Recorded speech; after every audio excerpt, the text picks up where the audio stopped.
नमस्कार। मैं Ravindra Kumar, lecturer political science,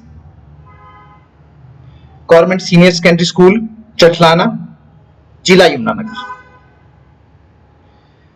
12वीं कक्षा की राजनीतिक विज्ञान की पुस्तक है स्वतंत्र भारत में राजनीति, अध्याय 4, और अध्याय का नाम है भारत के विदेश संबंध। आज इसी अध्याय का भाग 2 लेकर आए हैं हम, और अध्याय के इस भाग में हम जिन बिंदुओं की चर्चा करेंगे वो हैं भारत चीन संबंध, कि दोनों देशों के बीच कैसे संबंध रहे हैं, भारत पाकिस्तान संबंधों का भी वर्णन करेंगे, और अंत में भारत की परमाणु नीति के बारे में भी जानेंगे कि भारत की परमाणु नीति शांति की रही है या फिर विनाश की रही है। लेकिन भाग 2 को करने से पहले भाग 1 पर नजर डाल लेना जरूरी है कि भाग 1 में हम क्या कर चुके हैं। भाग 1 में हमने आपको विदेश नीति का अर्थ बताया है, भारत की विदेश नीति भी बताई है, जिसको हम नेहरू की विदेश नीति कहते हैं। भारत की विदेश नीति के निर्धारक तत्व, यानी कि जब भारत ने अपनी विदेश नीति बनाई तो किन किन बातों का ध्यान रखा, और भारत की विदेश नीति की कुछ विशेषताओं पर भी हमने प्रकाश डाला। इसके अलावा गुटनिरपेक्ष आंदोलन का भी वर्णन किया कि क्या गुटनिरपेक्ष आंदोलन था और कैसे गुटनिरपेक्ष आंदोलन का जन्म हुआ था। तो चलिए आज शुरू करते हैं अध्याय 4, भारत के विदेश संबंध, भाग 2।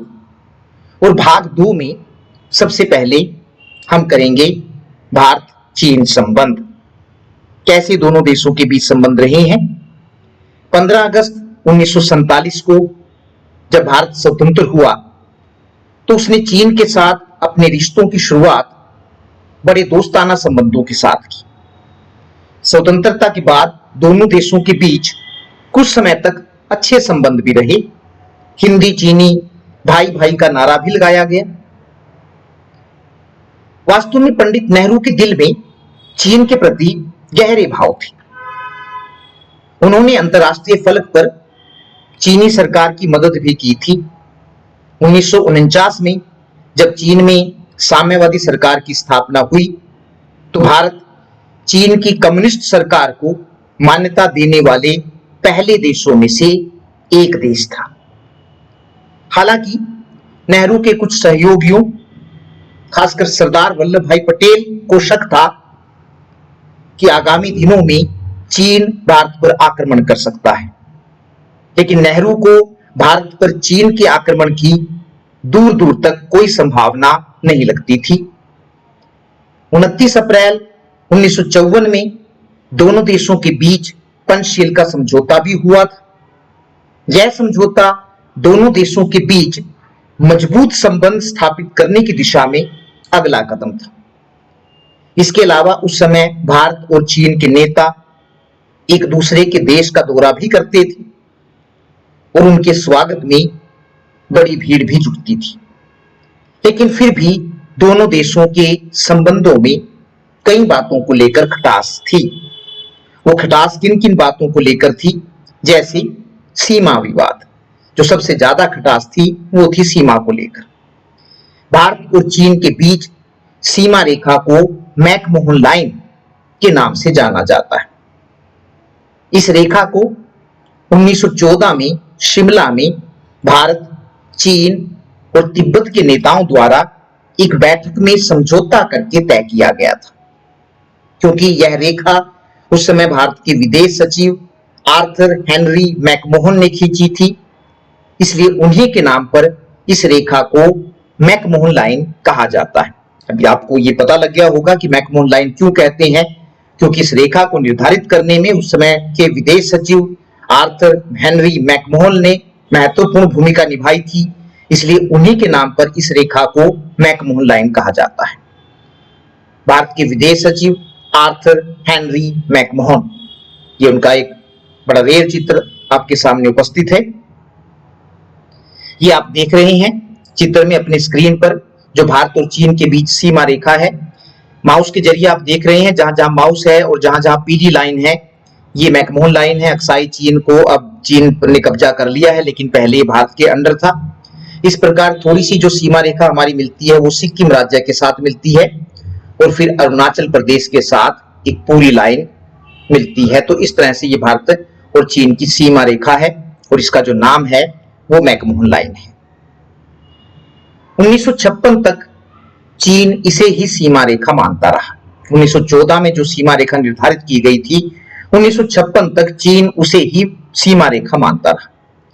लेकिन 1956 के बाद चीन ने इस सीमा रेखा पर आपत्ति उठानी शुरू कर दी। चीन का कहना था कि दोनों देशों के बीच अंग्रेजी शासनकाल के समय सीमा रेखा को ठीक प्रकार से निर्धारित नहीं किया गया था।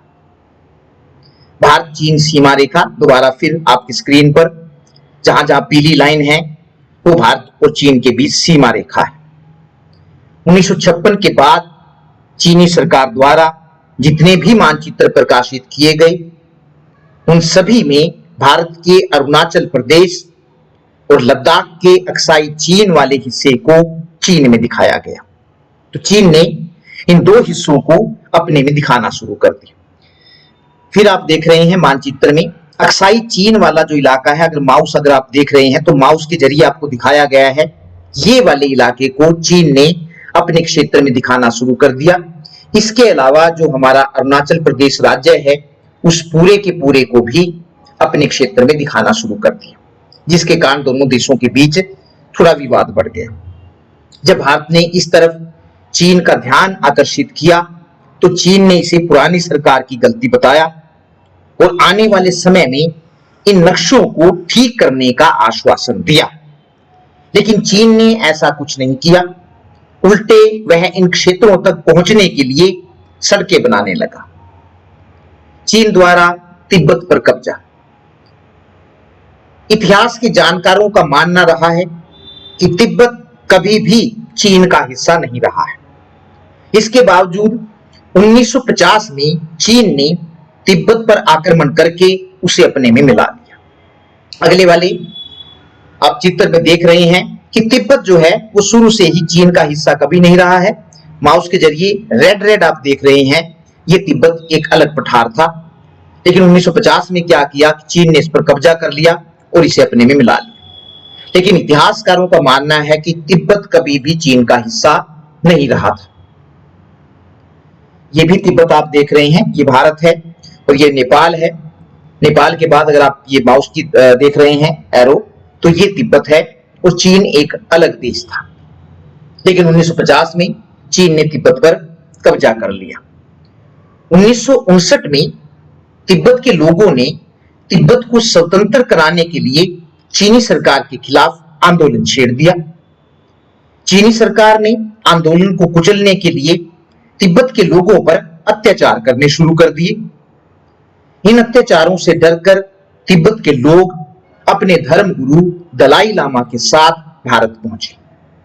भारत सरकार द्वारा दलाई लामा को शरण देना। जब दलाई लामा अपने अनुयायियों के साथ भारत पहुंचे तो भारत सरकार ने उन्हें अपने यहां शरण दे दी। तो उससे क्या विवाद पैदा हुआ, इस पर भी जरा प्रकाश डाल देना जरूरी है कि जब हमने दलाई लामा को शरण दी तो इससे क्या मुश्किल पैदा हुई। दलाई लामा का चित्र आप देख रहे हैं, बौद्ध धर्म के गुरु माने जाते हैं। ये भारत सरकार ने दलाई लामा और उनके अनुयायियों को अपने यहां शरण दे दी। लेकिन चीन ने इस बात पर आपत्ति जाहिर की और कहा कि भारत पंचशील समझौते को तोड़ रहा है, जिसमें यह कहा गया था कि दोनों देश एक दूसरे के आंतरिक मामलों में दखल अंदाजी नहीं करेंगे। 1954 में दोनों देशों के बीच जो पंचशील का समझौता हुआ था उसमें यह बात कही गई थी कि दोनों देश एक दूसरे के आंतरिक मामलों में दखल अंदाजी नहीं करेंगे। तो चीन ने तिब्बत को अपना आंतरिक मामला माना और जब भारत ने दलाई लामा को शरण दी तो ये कहा कि वो चीन के आंतरिक मामलों में दखल अंदाजी कर रहा है। इस बात से नाराज होकर 1959 में चीन ने लद्दाख के अक्साई चीन वाले इलाके पर कब्जा कर लिया। आपको समझ में आ गया होगा कि अक्साई चीन पर चीन ने किस बात से नाराज होकर कब्जा किया। ये दोबारा फिर आप देख रहे हैं कि 1959 में जब हमने दलाई लामा को शरण दी तो चीन ने ये भारत का जो हिस्सा था अक्साई चीन जिसको हम कहते थे उस पर कब्जा कर लिया। ये दोबारा फिर आपको दिखाया गया है। ये जो आप इधर देख रहे हैं अक्साई चीन, ये वर्तमान समय में चीन के कब्जे में है, काफी बड़ा इलाका है। भारत ने अपने इलाके को फिर से प्राप्त करने के लिए चीन के नेताओं से लंबी बातचीत की। पंडित जवाहरलाल नेहरू ने भी चीन पर इस बात के लिए दबाव डाला कि वह भारत के क्षेत्र को खाली करे, लेकिन फिर भी मामले को सुलझाया नहीं जा सका। इस बीच दोनों देशों की सेनाओं के बीच सीमा पर कई बार झड़पें भी हुई। भारत चीन युद्ध 1962। 1959 में जब चीन ने भारत के लद्दाख क्षेत्र के अक्साई चीन वाले 12,000 वर्ग मील पर कब्जा कर लिया और लाख कोशिशें करने के बाद भी भारत के इलाके को खाली नहीं किया, तो इससे दोनों देशों के बीच तनाव बढ़ने लगा और सीमा पर सैनिकों के बीच छोटी मोटी झड़पें होने लगी। दोबारा फिर आपको अक्साई चीन वाला इलाका दिखाया गया है जिस पर चीन ने 1959 में जबरदस्ती कब्जा कर लिया और जब उसको खाली करने के लिए कहा गया तो चीन ने साफ मना कर दिया। 20 अक्टूबर 1962 को चीन ने भारत पर आक्रमण कर दिया। इस युद्ध में भारत की बुरी तरह से हार हुई। चीन ने भारत के हजारों वर्ग मील क्षेत्र पर कब्जा कर लिया जो आज भी चीन के कब्जे में है। तो ये हमारे लिए एक शर्म की बात थी। चीन युद्ध में भारत की हार से भारत की छवि को देश और विदेश दोनों ही जगह गहरा धक्का लगा। इस संकट से उभरने के लिए भारत को अमेरिका और ब्रिटेन दोनों से सैन्य मदद की गुहार लगानी पड़ी।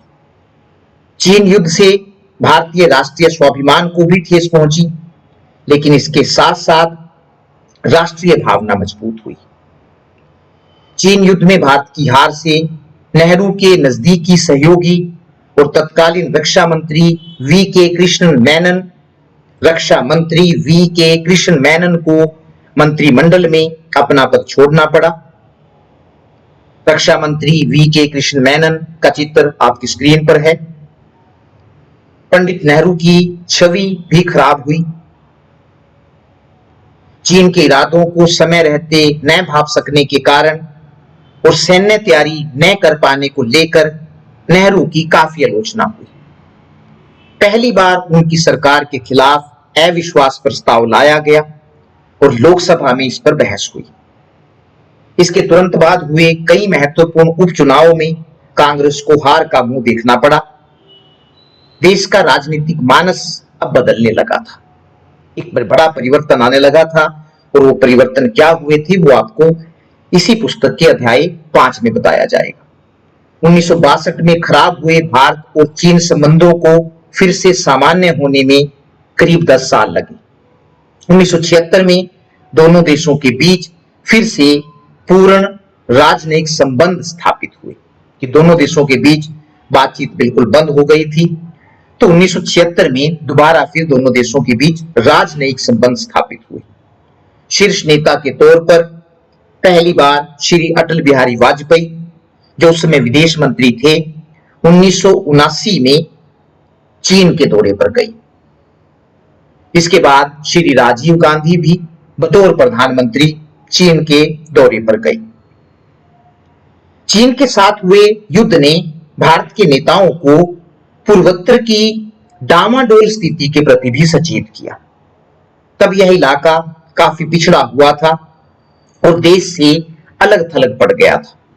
पूर्वोत्तर भारत आप देख रहे हैं, अरुणाचल प्रदेश, साथ इसमें राज्य आते हैं नागालैंड, मणिपुर, मिजोरम, त्रिपुरा, मेघालय और असम। तो उस समय इस पर भी ध्यान दिया गया कि विकास की दौड़ में यह इलाका पीछे रह गया था।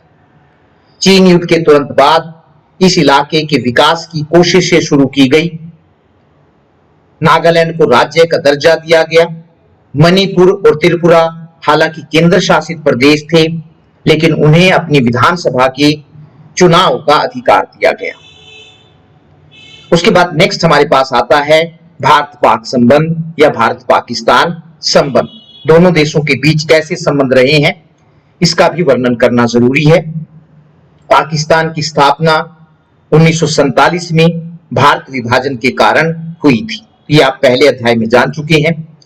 बंटवारे के तुरंत बाद दोनों देशों के बीच कश्मीर को लेकर संघर्ष छिड़ गया।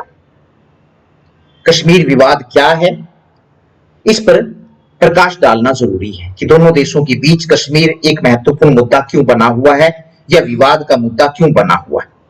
1947 में जब भारत स्वतंत्र हुआ तो कश्मीर एक बड़ी रियासत थी। इस रियासत की सीमाएं भारत और पाकिस्तान दोनों देशों से मिलती थी। इस रियासत की ज्यादातर जनसंख्या मुस्लिम थी, लेकिन यहां का राजा हिंदू था जिसका नाम महाराजा हरि सिंह था। उन्होंने अपनी रियासत को दोनों देशों में शामिल करने से इनकार कर दिया था। महाराजा हरि सिंह का चित्र आपकी स्क्रीन पर। पाकिस्तान ने इसका फायदा उठाते हुए अक्टूबर 1947 में कबायली लोगों की मदद से कश्मीर पर आक्रमण कर दिया। जब हालात बेकाबू हो गए तो महाराजा हरि सिंह ने भारत से सहायता मांगी और कश्मीर को भारत में शामिल करने की प्रार्थना की।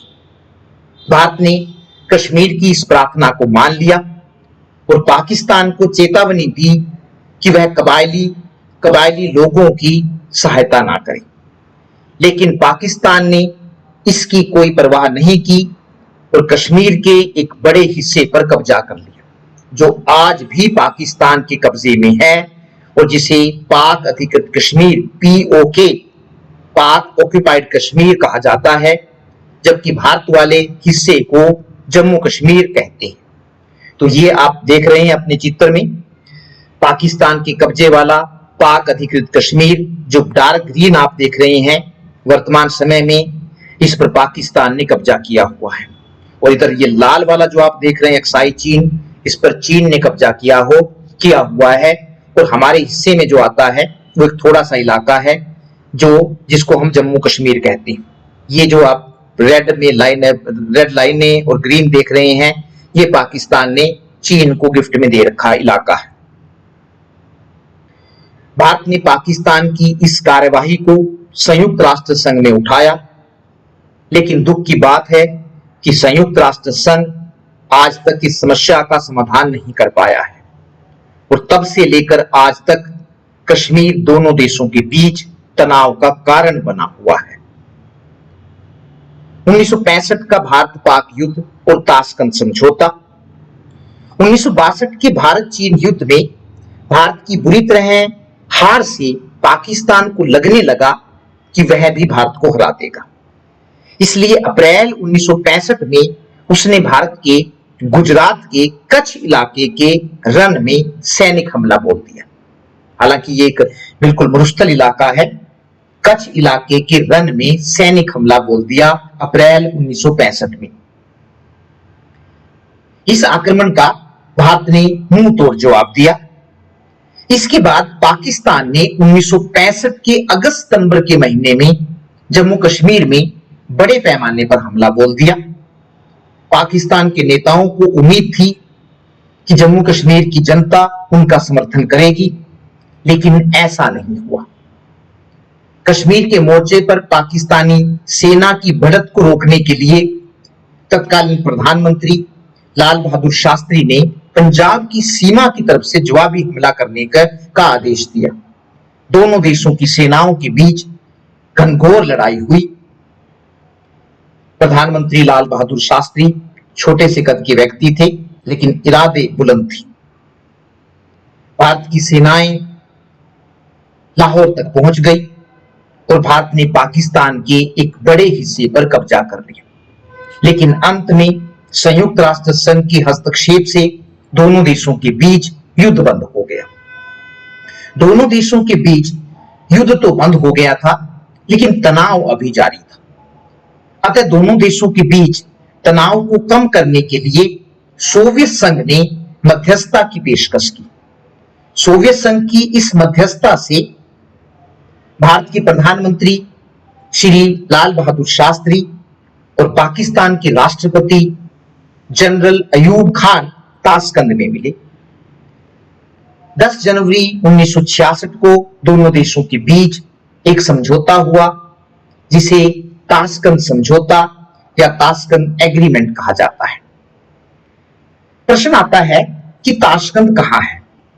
कई बार हम कह तो देते हैं कि ताशकंद समझौता हुआ, लेकिन बच्चों के दिमाग में यह रहता है कि ताशकंद किस जगह पर है, तो ये भी जान लेते हैं। ताशकंद वास्तव में उज्बेकिस्तान में है। तो ये आप देख रहे हैं उज्बेकिस्तान, और उसमें इस जगह पर जहां पर आप माउस देख रहे हैं ताशकंद है। बड़े नक्शे में आपको दिखाते हैं। ये पूरा आप नक्शा देख रहे हैं एशिया का, तो ये भारत है, भारत के ऊपर पाकिस्तान, पाकिस्तान से आगे अफगानिस्तान, और अफगानिस्तान से आगे ये अगर आप ग्रीन ग्रीन देख रहे हैं ये उज्बेकिस्तान है। तो यहां पर वो जगह है ताशकंद।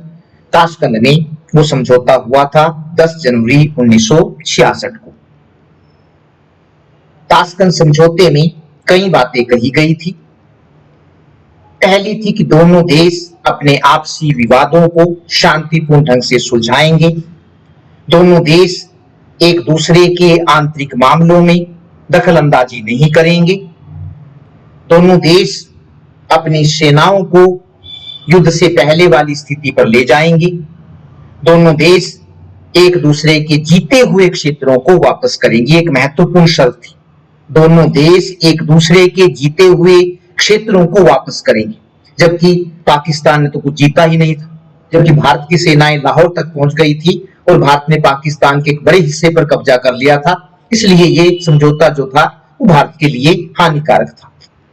दोनों देश एक दूसरे के प्रति दुष्प्रचार नहीं करेंगे, और अंतिम शर्त थी दोनों देश आर्थिक, व्यापारिक और सांस्कृतिक संबंधों को फिर से स्थापित करेंगे। जिस दिन यह समझौता हुआ उसी रात हृदय गति रुक जाने के कारण शास्त्री जी का निधन हो गया। थोड़े समय के लिए प्रधानमंत्री रहे। 1971 का भारत पाक युद्ध या फिर बांग्लादेश युद्ध। 1947 में जब भारत का विभाजन हुआ था तो पाकिस्तान को 2 भाग मिले थे, जिनमें से एक को पूर्वी पाकिस्तान कहते थे और दूसरे को पश्चिमी पाकिस्तान कहते थे। अध्याय 1 में आप इन चीजों को ध्यान से देख चुके हैं, लेकिन फिर भी पूर्वी पाकिस्तान और पश्चिमी पाकिस्तान आपकी स्क्रीन पर मानचित्र दिखाया गया है। ये जो है ये पश्चिमी पाकिस्तान क्यों 2 हिस्से दिए गए थे, ये अध्याय 1 में विस्तार से बताया जा चुका है। और ये पूर्वी पाकिस्तान था जिसको वर्तमान समय में बांग्लादेश कहते हैं। क्योंकि सत्ता पश्चिमी पाकिस्तान के नेताओं के हाथों में थी, इसलिए वे पूर्वी पाकिस्तान के लोगों के साथ दोयम दर्जे का व्यवहार करते थे। इस व्यवहार से दुखी होकर 1971 में पूर्वी पाकिस्तान के लोगों ने अपने लिए एक स्वतंत्र देश बांग्लादेश की स्थापना के लिए आंदोलन शुरू कर दिया। इस आंदोलन को कुचलने के लिए पाकिस्तान के सैनिकों ने बंगालियों पर अनेक अत्याचार किए। 2 तस्वीरें आप देख रहे हैं बंगालियों पर किए गए अत्याचार, किस तरह से पश्चिमी पाकिस्तान की सेनाओं ने बांग्लादेशियों पर अत्याचार किए और किस तरह से उनको मारा। इन अत्याचारों से डरकर लगभग 1 करोड़ बांग्लादेशी शरणार्थी के रूप में भारत पहुंचे, और जब उन पर अत्याचार बढ़े तो वो डरकर भारत में शरण लेने के लिए पहुंचे। बांग्लादेशी शरणार्थियों की भारत में शरण लेने से भारत की आर्थिक स्थिति बहुत खराब होने लगी। भारत ने पाकिस्तान पर इस बात के लिए दबाव डाला कि वह अपने शरणार्थियों को वापस बुलाए, लेकिन पाकिस्तान ने आरोप लगाया कि भारत उसे तोड़ने की कोशिश कर रहा है। कई महीनों के तनाव के बाद दिसंबर 1971 में पाकिस्तान ने भारत पर आक्रमण कर दिया। भारत ने इस आक्रमण का मुंह तोड़ जवाब दिया। भारत ने अपनी वायुसेना, नौसेना और थल सेना की मदद से पश्चिमी और पूर्वी मोर्चे से कार्यवाही की। पूर्वी पाकिस्तान के स्थानीय लोगों का समर्थन मिलने से भारतीय सेना पूर्वी पाकिस्तान में तेजी से आगे बढ़ी। 10 दिनों के अंदर भारतीय सेना ने ढाका को तीन तरफ से घेर लिया। मजबूर होकर पाकिस्तानी सेना को आत्मसमर्पण करना पड़ा। भारत ने पाकिस्तान के 93,000 सैनिकों को बंदी बना लिया जो बांग्लादेश में लड़ने के लिए गए हुए थे। इस युद्ध में पाकिस्तान की बुरी तरह से हार हुई और उसका एक भाग उससे अलग होकर एक अलग देश बांग्लादेश बन गया। तो ये आप बांग्लादेश का चित्र देख रहे हैं। तो ये एक अलग देश 1972 में बन गया। एक स्वतंत्र राष्ट्र के रूप में बांग्लादेश के उदय के साथ ही भारतीय सेना ने अपनी तरफ से एक तरफा युद्ध विराम की घोषणा कर दी। युद्ध में पैदा हुई समस्याओं का समाधान करने के लिए जून 1972 में भारत की प्रधानमंत्री श्रीमती इंदिरा गांधी और पाकिस्तान के प्रधानमंत्री जुल्फिकार अली भुट्टो शिमला में मिले। दोनों की चित्र आप अपनी स्क्रीन पर देख रहे हैं। दोनों के बीच एक समझौता हुआ जिसे शिमला समझौता कहा जाता है। इस समझौते में निम्नलिखित बातें कही गई थी। क्या क्या किन बातों को लेकर यह समझौता हुआ था? उसमें पहला है, दोनों देश एक दूसरे की एकता और अखंडता का सम्मान करेंगे। दोनों देश एक दूसरे के खिलाफ युद्ध की धमकी नहीं देंगे। दोनों देश अपने झगड़ों को आपसी बातचीत के द्वारा सुलझाएंगे और किसी तीसरे देश की मदद नहीं लेंगे। ये एक महत्वपूर्ण बात जोड़ी गई थी शिमला समझौते में जो 1972 में हुआ था। दोनों देश अपने झगड़ों को आपसी बातचीत के द्वारा सुलझाएंगे और किसी तीसरे देश की मदद नहीं लेंगे। चौथी जो महत्वपूर्ण बात थी, दोनों देश अपनी सेनाओं को युद्ध से पहले वाली स्थिति पर ले जाएंगे। और पांचवा था, पाकिस्तान बांग्लादेश के स्वतंत्र अस्तित्व को स्वीकार करेगा। यानी कि पाकिस्तान ये मानेगा कि आज से बांग्लादेश उसका हिस्सा नहीं रहा है बल्कि एक अलग देश बन गया है, तथा भारत पाकिस्तान के 93,000 बंदी बनाए गए सैनिकों को रिहा करेगा। 1971 के युद्ध में हुई जीत से देश में उत्साह की लहर दौड़ गई।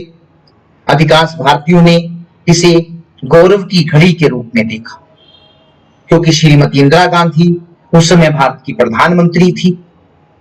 इसलिए 1971 के युद्ध के बाद इंदिरा गांधी की लोकप्रियता में 4 चांद लग गए।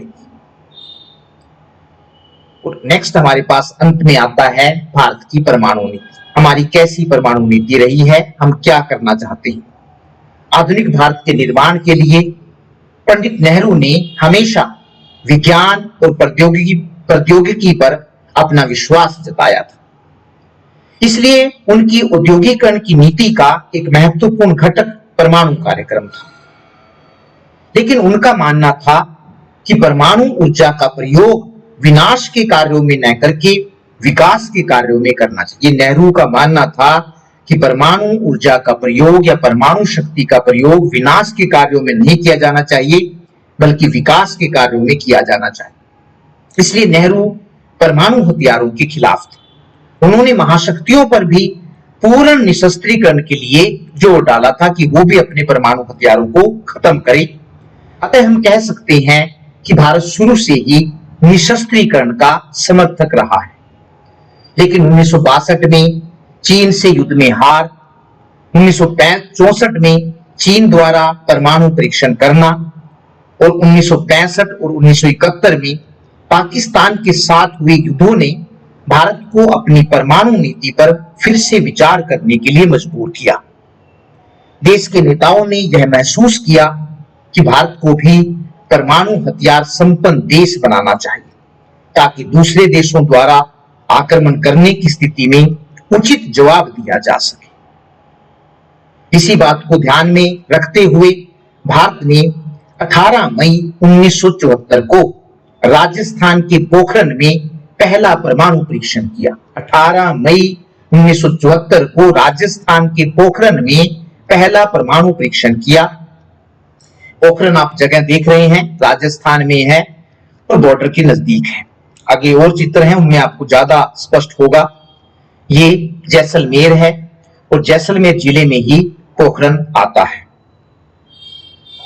पोखरण राजस्थान के जैसलमेर जिले में एक शहर का नाम है। तो ये राजस्थान का नक्शा है और ये जो है वो जैसलमेर का जिला है और इस जैसलमेर में यहां पर पोखरण है जहां पर भारत ने पहला परमाणु परीक्षण किया था।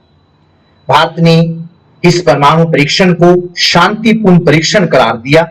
भारत का कहना था कि वह परमाणु शक्ति का प्रयोग शांतिपूर्ण कार्यों में करने की अपनी नीति के प्रति दृढ़ संकल्प है। 11 और 13 मई 1998 को भारत ने पोखरण में दूसरा परमाणु परीक्षण किया। ये भी एक महत्वपूर्ण डेट है, एक तिथि है जिसको याद रखना जरूरी है। 11 और 13 मई 1998 को भारत ने पोखरण में दूसरा परमाणु परीक्षण किया। उस समय की चित्र है जब प्रधानमंत्री अटल बिहारी वाजपेयी हुआ करते थे तो उनके शासनकाल में यह परमाणु परीक्षण किया गया था। इस बार भारत के इस काम की पूरे विश्व में कड़ी आलोचना हुई। तब भारत ने यह घोषणा की थी कि उसका यह परमाणु परीक्षण देश की सुरक्षा के लिए है, लेकिन वह किसी भी देश पर पहले परमाणु हमला नहीं करेगा। तो भारत ने अपनी वचनबद्धता दोहराई थी कि हमने जो परमाणु परीक्षण किया है वो वास्तव में देश की सुरक्षा के लिए किया है, दूसरे देशों को डराने के लिए नहीं किया। वास्तव में भारत शुरू से ही व्यापक परमाणु निशस्त्रीकरण के पक्ष में रहा है। इसलिए भारत ने 1968 की परमाणु अप्रसार संधि पर आज तक हस्ताक्षर नहीं किए। भारत का मानना है कि यह संधि भेदभावपूर्ण है। तो जो 1968 की परमाणु अप्रसार संधि जिसको भारत भेदभावपूर्ण मानता है, वो किस बात को लेकर भेदभावपूर्ण है? क्योंकि यह संधि उन देशों को तो परमाणु हथियार बनाने और परमाणु परीक्षण करने की अनुमति देती है जिन्होंने 1968 से पहले परमाणु हथियार बना लिए थे या परमाणु परीक्षण कर लिए थे, लेकिन बाकी देशों को ऐसा करने से रोकती है। इसलिए भारत का कहना है कि यह संधि भेदभावपूर्ण है। दुनिया के सभी देशों को अपने परमाणु हथियारों को खत्म करना चाहिए, तभी विश्व में शांति स्थापित हो सकती है। कुल मिलाकर यह कहा जा सकता है कि भारत की परमाणु नीति शांति की नीति है। इसके अलावा भारत ने यह भी कहा है कि वह किसी भी देश पर पहले परमाणु हमला नहीं करेगा। धन्यवाद, नमस्कार।